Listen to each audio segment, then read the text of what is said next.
تحدث حسام حسن المدير الفني لمنتخب مصر عن المباراة التي ستجمع بلاده بكوت ديفوار في كأس أفريقيا، مؤكدا أن طموح الفراعنة كبير والهدف هو الوصول لأبعد مدى في البطولة. وتأهل منتخب مصر إلى ربع نهائي كأس أفريقيا 2025 بالمغرب، وذلك بعد انتصاره على بنين ب3 أهداف مقابل هدف بعد اللجوء للأشواط الإضافية، وذلك ضمن منافسات دور 16. ويواجه منتخب مصر نظيره الإيفواري غدا السبت على استاد أدرار بمدينة أكادير في تمام 9 مساء بتوقيت القاهرة ضمن منافسات دور ربع نهائي كأس الأفريقية. وقال حسام حسن في المؤتمر الصحفي الخاص بالمباراة: الهدف هو الوصول لأبعد مدى، طموحنا كبير وكل مباراة هي عبارة عن بطولة بغض النظر عن المنافس، نحترم الخصم ولدينا ثقة كبيرة في أنفسنا، كل اللاعبين جاهزين باستثناء المصابين. وأضاف: أحترم كل المدربين من كل الجنسيات، لكن المدرب الوطني بالنسبة للمنتخبات يكون مختلفا، يكون مدركا بكل الأمور والظروف الخاصة ببلده، وأنا مثال، وليد الركراكي مثال، أسانده وأدعمه في تجربته وخاصة بعد النجاح في كأس العالم، وما قبله جمال بالماضي في الجزائر. كل الإنجازات يتم تحقيقها عن طريق المدرب الوطني، ونحن كذلك لدينا أمثلة مثل حسن شحاتة ومحمود الجوهري. المدرب الوطني اللاعبون يعرفونه جيدا، ويكون هناك تناغم وإحساس بالوطنية أكثر. حسام حسن يستشهد بالركراكي وبالماضي، ويحلم بثلاثية ضد كوت ديفوار. تاريخ النشر 9 يناير عام 2026. مدرب منتخب مصر حسام حسن. مدرب منتخب مصر حسام حسن. جيتي مصر كوت ديفوار كأس أفريقيا. كرة قدم إسماعيل محمود مصر. وين وين سورس المصدر، وين وين بلس الخط.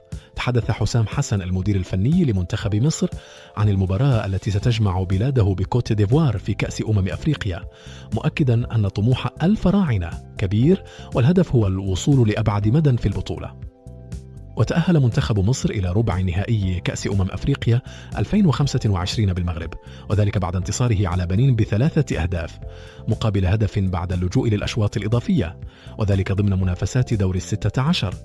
ويواجه منتخب مصر نظيره الإيفواري غدا السبت على استاد أدرار بمدينة أكادير في تمام 9 مساء بتوقيت القاهرة ضمن منافسات دور ربع نهائي كأس الأفريقية. حسام حسن: أحترم الجميع وهدفنا التتويج بالبطولة.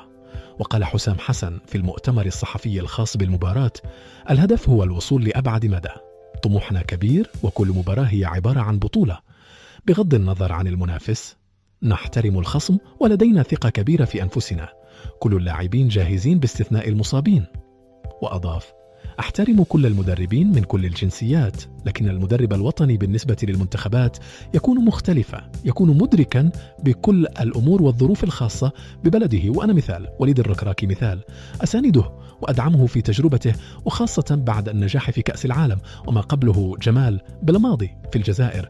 كل الإنجازات يتم تحقيقها عن طريق المدرب الوطني، ونحن كذلك لدينا أمثلة مثل حسن شحاتة ومحمود الجوهري. المدرب الوطني اللاعبون يعرفونه جيدا، ويكون هناك تناغم وإحساس بالوطنية أكثر. واستطرد قائلا: وصلنا لمواجهة منتخب كبير مثل كوت ديفوار، ندرس طريقة لعبهم في وقت قصير بعد أن لعبنا مباراة قوية ضد بنين ب4 أشواط، وكانوا يظهرون عنفا كرويا وجسديا.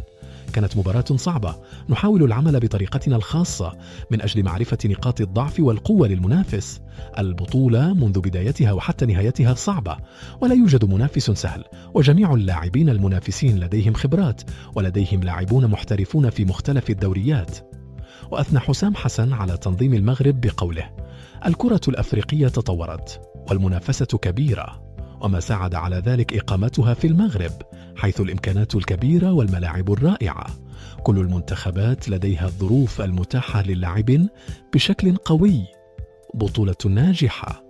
كما أشاد بمحمود حسن تريزيجيه جناح النادي الأهلي المصري بقوله: هو النموذج الجديد لحسام وإبراهيم حسن، هو لاعب مقاتل.